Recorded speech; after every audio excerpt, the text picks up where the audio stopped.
Halo semua, perkenalkan nama saya Marsama Nurung dengan NIM 1112321. Jadi pada video kali ini saya akan menjelaskan praktikum 9 yang berjudul Basic and Advanced Short. Eh, Masuk ke tujuan praktikum, yang pertama itu memahami konsep dan cara kerja algoritma pengurutan atau sorting.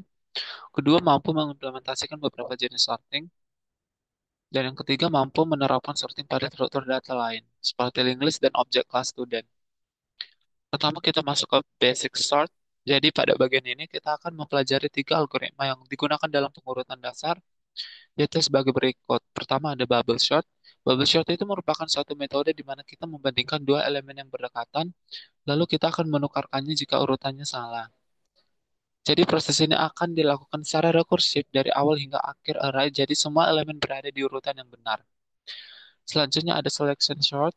Selection sort itu bekerja dengan cara memilih elemen terkecil dan terbesar dari array, lalu akan menukarkan dengan elemen yang berada di posisi saat ini. Jadi algoritma ini seperti menyortir dengan memilih, karena pada setiap langkah kita akan mencari elemen minimum dari sisa array yang belum terurut. Selanjutnya ada insertion sort. Jadi pada insertion sort ini kita akan mengurutkan data dengan cara menyisipkan elemen satu persatu ke posisi yang tepat dalam sebuah array hingga arraynya itu terurut. Jadi contohnya itu bayangkan kalau kita sedang menyusun kartu remi. Sini kan kita akan mengambil satu kartu, lalu menyisipkannya ke posisi yang benar di antara kartu lainnya. Kedua ada merge sort. Jadi pada bagian ini kita akan diperkenalkan sebuah algoritma sort yang lebih efisien, yaitu merge sort. Algoritma ini menggunakan pendekatan divide and conquer, yang berarti membagi masalah besar menjadi bagian-bagian kecil. Pada merge sort, array dibagi menjadi secara rekursif hingga ukurannya tinggal satu elemen. Setelah itu, bagian-bagian ini digabungkan kembali dengan cara yang terurut menggunakan fungsi merge. Fungsi merge sendiri itu adalah inti dari merge sort. Jadi fungsi ini akan mengembalikan dua array yang sudah terurut. Proses ini membutuhkan array tambahan sebagai tempat sementara sebuah hasil akhir dimasukkan kembali ke dalam array utama. Walaupun membutuhkan memori tambahan, merge sort sangat efisien karena memiliki kompleksitas waktu O(n) log n, menjadikannya jauh lebih cepat dibandingkan sorting dasar ketika menangani data kebesar. Selanjutnya ada quick sort. Jadi quick sort di sini itu adalah algoritma sorting yang sangat cepat dan sering digunakan dalam dunia nyata. Kenapa? Karena sangat efisien digunakan, sama seperti merge sort. Quick sort juga menggunakan pendekatan divide and conquer, tetapi dengan cara yang berbeda. Alih-alih membagi array menjadi dua bagian sama besar, Quickshot lebih memilih satu menjadi pivot dan lainnya menjadi itu. Proses memisahkan diri ini dilakukan oleh fungsi pivot yang akan menempatkan elemen pivot di posisi akhir yang benar. Setelah itu, proses sorting dilakukan secara rekursif di bagian kiri dan kanan dari pivot. Tidak seperti merge sort yang membutuhkan array tambahan, quick sort hanya memodifikasi array yang sama sehingga lebih hemat memori dalam kasus rata-rata. Selanjutnya ada tantangan praktikum atau study case. Yang pertama itu bubble shot pada linked list. Jadi pada bagian ini kita akan memodifikasi code di praktikum ketiga linked list. Kemudian double sorting. Jadi ada kelas yang bernama student yang akan berisi info mahasiswa seperti nama, NIM, dan nilai. Jadi di sini tugas kita adalah untuk menyortir data mahasiswa berdasarkan tiga urutan, yaitu pertama itu nilai atau skor. Jadi nilai skornya itu akan diurutkan dari nilai terkecil hingga terbesar. Jadi kalau nilainya itu sama, dia itu akan diurutkan berdasarkan nama atau alfabet. Dan juga kalau namanya sama, dia itu akan diurutkan berdasarkan name.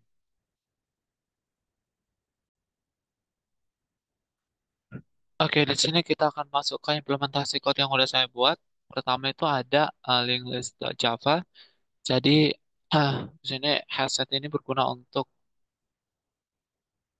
uh, remove duplicate. Jadi headset ini diimport dari Java Collection Framework. Jadi meskipun belum digunakan di code ini, mungkin akan digunakan di metode lain seperti remove duplicate. Selanjutnya ada kelas link list. Jadi kelas link list di sini itu mewakili struktur data single linkage dengan atribut uh, head yang berguna untuk menunjuk ke node pertama, node yang berguna untuk menunjuk ke node terakhir, dan length yang berguna untuk menyimpan node dalam linked list. Kemudian ada class node atau daun. Jadi node itu kan implementasi atau representasi dari elemen dalam sebuah linked list.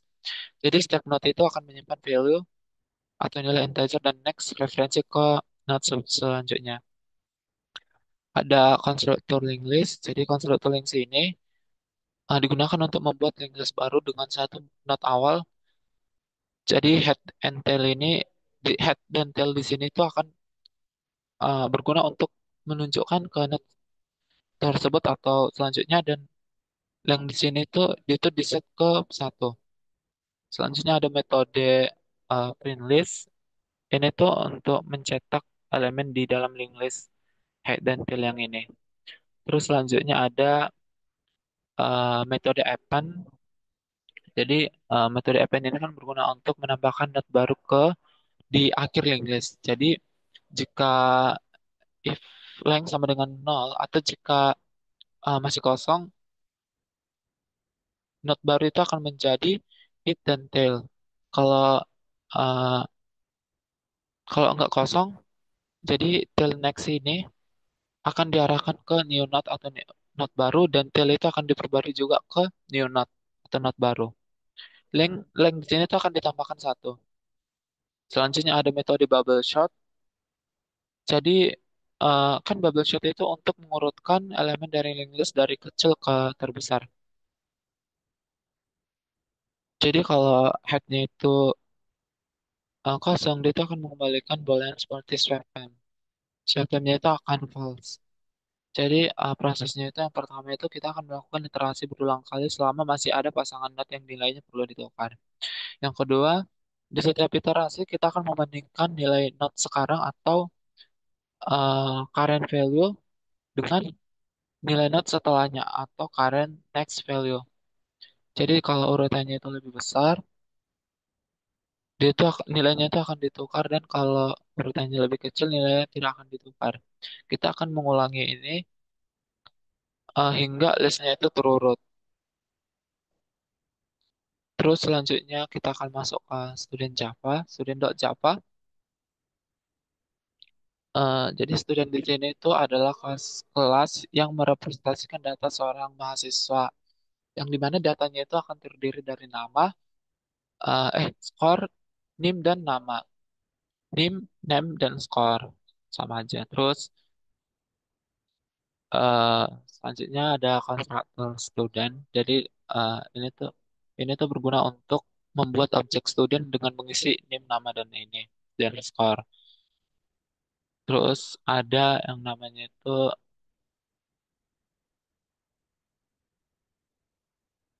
metode toString. Jadi metode metode ini adalah override yang menggunakan eh, yang digunakan untuk memberikan representasi string dari objek student.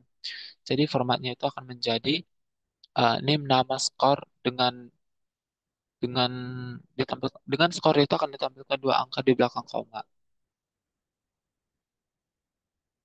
Terus selanjutnya ada student helper Java. Jadi student helper ini akan berguna untuk memanggil langsung tanpa membawa objek student helper kayak gitu. Jadi kelas ini bersifat unity atau semacam alat bantu lah. Terus ada ini public certified sort. Jadi itu melakukan pengurutan array mahasiswa menggunakan kriteria sebagai berikut. Jadi array sort di sini dipakai untuk mengurutkan array dan untuk mengurutkan dan dipakai untuk mengurutkan array dan customizasi atau akan custom urutan dilakukan lewat comparator atau akan dibandingkan nanti gitu. Selanjutnya ada uh, if double compare. Jadi ini skor akan dijadikan menjadi prioritas utama. Jadi skor itu akan diurutkan dari nilai terkecil hingga terbesar atau ascending. Terus ada double compare. Double compare di sini tuh kayak AB ya. Itu akan mengembalikan contohnya kalau minus satu jika A lebih kecil dari B. Dan jika nol itu sama. Dan jika satu itu berarti A itu lebih besar dari B. Selanjutnya ada jika skor sama urutan berdasarkan nama. Jadi di sini tuh juga diurutkan berdasarkan nama kalau skornya itu sama. Dan yang terakhir jika nama sama dia akan diurutkan berdasarkan NIM.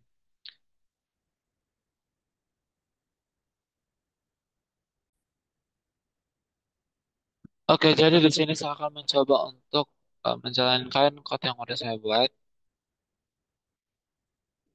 Java app.java. Oh, maaf, ternyata menjalankannya tes dari sini.